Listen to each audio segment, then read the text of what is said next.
Alle elezioni regionali Forza Italia conta di avere liste competitive anche con esponenti civici in lista che diano una mano al progetto politico del centrodestra. Accordi con le liste civiche presenti nei comuni per contare di più in Veneto, soprattutto per le prossime elezioni regionali di autunno 2025 o il più tardi primavera 2026.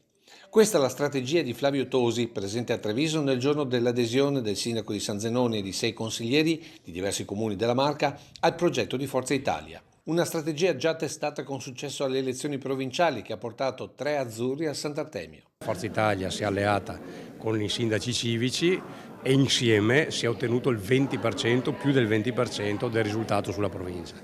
Quindi vuol dire che Forza Italia è attrattiva verso chi non era iscritto ai partiti tradizionali del centrodestra, ma si riconosce in questi valori. Un messaggio chiaro agli alleati, in particolare alla Lega, per dire che la presidenza del Veneto è tutt'altro che blindata dal Carroccio.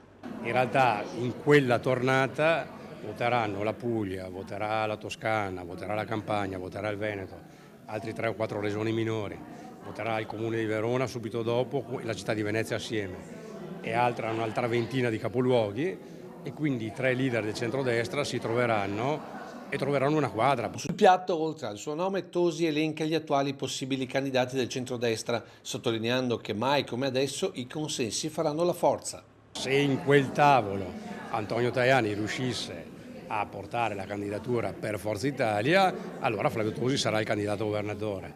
Se toccherà alla Lega potrà essere Mario Conte, il bravo sindaco di Treviso, se non Alberto Stefani, coordinatore regionale, e se toccherà Fratelli d'Italia potrebbe essere il coordinatore regionale De Carlo, il senatore Speranzon, il ministro Urso, Matteo Zoppas che rappresenta, diciamo, il mondo dell'impresa, quindi insomma c'è l'imbarazzo della scelta.